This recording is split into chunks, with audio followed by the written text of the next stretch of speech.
नमस्कार साथियों, स्वागत है आपका रामनिवास मेहरा के साथ। साथियों, हो सकता है कि आपके विद्यालय में नकारा सामग्री उपलब्ध हो और आपने उसका निस्तारण कर दिया हो, या फिर ऐसा हो सकता है कि आपके विद्यालय में अभी भी नकारा सामग्री उपलब्ध है और आपने उसका निस्तारण नहीं किया है। दोनों ही स्थिति में आपको शाला दर्पण पर उसकी जानकारी प्रत्येक वर्ष अपडेट करना आवश्यक है। तो मैं लेकर आया हूं आपके लिए यह वीडियो, जिसमें हम जानेंगे कि आपको उक्त दोनों जानकारियां शाला दर्पण के विद्यालय लॉगिन से कैसे शाला दर्पण पर अपडेट करनी है। तो साथियों, आपसे निवेदन रहेगा, वीडियो के अंत तक बने रहें और जानिए संपूर्ण प्रक्रिया स्टेप बाय स्टेप। तो साथियों, शुरू करते हैं आज का वीडियो और देख लेते हैं प्रक्रिया। सबसे पहले आपको आपके विद्यालय को लॉगिन कर लेना है। इस तरह की विंडो खुलकर आपके सामने आ जाएगी। अब आपको एक ऑप्शन यहाँ मिलेगा विद्यालय का, इस पर आपको क्लिक कर लेना है। हो सकता है कि आपके सामने ये इंग्लिश में भी आए, तो स्कूल का ऑप्शन आपको यहाँ मिल जाएगा, तो आपको यहाँ क्लिक कर लेना है। अब इस तरह के और अन्य ऑप्शन आपके सामने खुलकर आएंगे। आपको यहाँ एक ऑप्शन मिलेगा अनुपयोगी / नकारा सामग्री निस्तारण, तो इस वाले ऑप्शन पर क्लिक कर लीजिएगा।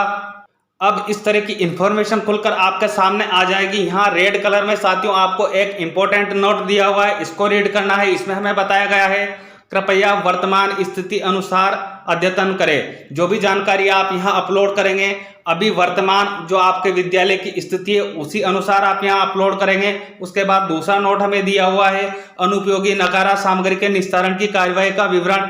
एक वर्ष में एक ही प्रस्ताव भेजा जा सकता है। आपको यह ध्यान रखना है कि आपको प्रस्ताव एक वर्ष में एक ही बार भेजना है। अब आपको आना है यहाँ नीचे की ओर, जहाँ आपसे पहला क्वेश्चन पूछा जाएगा, विद्यालय कार्यालय में अनुपयोगी नकारा सामग्री का निस्तारण पूर्व में कब किया गया था।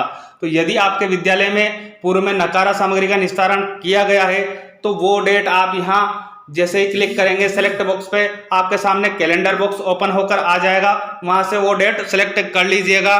फिर आपको आना है साथियों नीचे की ओर, यहाँ मिलेगा आपको अनुपयोगी नकारा सामग्री की पूर्व निस्तारण प्रक्रिया से खाली हुए कक्षों की संख्या। यदि आपने पहले नकारा सामग्री का निस्तारण कर दिया है, अनुपयोगी सामग्री का निस्तारण कर दिया है और उसमें आपके विद्यालय में कक्ष खाली हुए हैं, तो वो संख्या आपको यहाँ एंटर कर लेनी है।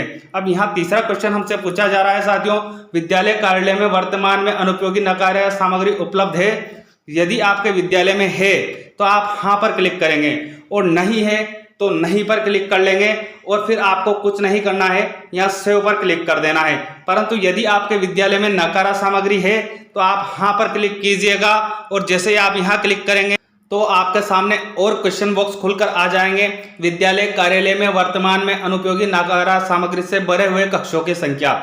आपके विद्यालय में नकारा सामग्री उपलब्ध है तो उससे कितने कक्ष भरे हुए हैं उसकी संख्या आपको यहाँ एंटर कर लेनी है। उसके बाद साथियों 5वें नंबर का क्वेश्चन आपसे पूछा जाएगा, विद्यालय कार्यालय स्तरीय अनुपयोगी सामान निस्तारण स्थिति का गठन किया हुआ है। आपने डिस्पोजल कमेटी का गठन यदि आपके विद्यालय में किया हुआ है तो आप हाँ पर क्लिक करेंगे, नहीं तो नहीं पर ही क्लिक करके इस जानकारी को आप सेव कर देंगे। परंतु जो नकारा सामग्री का निस्तारण होता है वो डिस्पोजल कमेटी के द्वारा ही होता है। तो साथियों, आपको ध्यान रखना है, आपने अभी तक गठन नहीं किया है आपके विद्यालय में इस कमेटी का, तो अवश्य कर लीजिएगा। और आगे जब आप गठन कर लोगे तो आपको यहाँ हाँ पर क्लिक करना है। जैसे ही आप हाँ पर क्लिक करेंगे और अन्य ऑप्शन आपके सामने खुलकर आ जाएंगे। प्रश्न नंबर 6 आपसे पूछा जाएगा, समिति के द्वारा निष्पादन योग्य सामग्री का सर्वेक्षण कर सूचियां अनुपयोगी सामग्री को भिन्न भिन्न मदों में मूल्य एवं उपयोगिता के आधार पर विभाजित कर सूची तैयार कर ली गई है।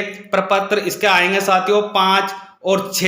ये प्रपत्र आपको किसी भी स्टेशनरी पर उपलब्ध हो जाएंगे, और यदि नहीं होता है तो आपके सक्षम अधिकारी से इसको मांग लीजिएगा। यदि आपको ये प्रपत्र अवेलेबल हो जाते हैं और आपने ये कार्य कर लिया है तो आप यहाँ हाँ पर क्लिक करेंगे, अन्यथा आप नहीं पर ही रहने देंगे। फिलहाल मैं यहाँ हाँ पर क्लिक कर रहा हूँ। उसके बाद आपको आगे 7 नंबर पर अगला क्वेश्चन पूछा जाएगा, अनुमोदन हेतु सक्षम स्तर पर प्रस्ताव भेजने की दिनांक। आपने जो अनुपयोगी सामग्री का निस्तारण करना है उसका यदि प्रस्ताव तैयार कर लिया है तो जो आपके सक्षम अधिकारी है, जैसे पीओ है, पीओ से फिर सीबीओ महोदय के पास जाएगा, तो उस स्तर पर आपने किस दिनांक को सामग्री भेजी है वो आपको यहाँ जो सेलेक्ट बॉक्स दिया हुआ है इस पर क्लिक करेंगे। यहाँ से आपके सामने फिर से कैलेंडर बॉक्स आ जाएगा, तो आप उसमें से डेट का चयन कर लीजिएगा। उसके बाद आपसे अगला क्वेश्चन पूछा जाएगा, सक्षम स्तर द्वारा निर्धारित सामग्री नीलामी निस्तारण की दिनांक, यदि आपने सक्षम स्तर पर आपका प्रस्ताव भेज दिया था, वहां से उसकी नीलामी की भी हो चुकी है, तो उसकी दिनांक आपको यहाँ जो सेलेक्ट बॉक्स दिया हुआ है इस पर आप क्लिक कीजिएगा। वही फिर आपके सामने कैलेंडर बॉक्स आएगा, वहां से आप सेलेक्ट कर लीजिएगा। उसके बाद आपसे अगला क्वेश्चन पूछा जा रहा है, विद्यालय कार्यालय द्वारा सामग्री नीलामी निस्तारण की स्थिति।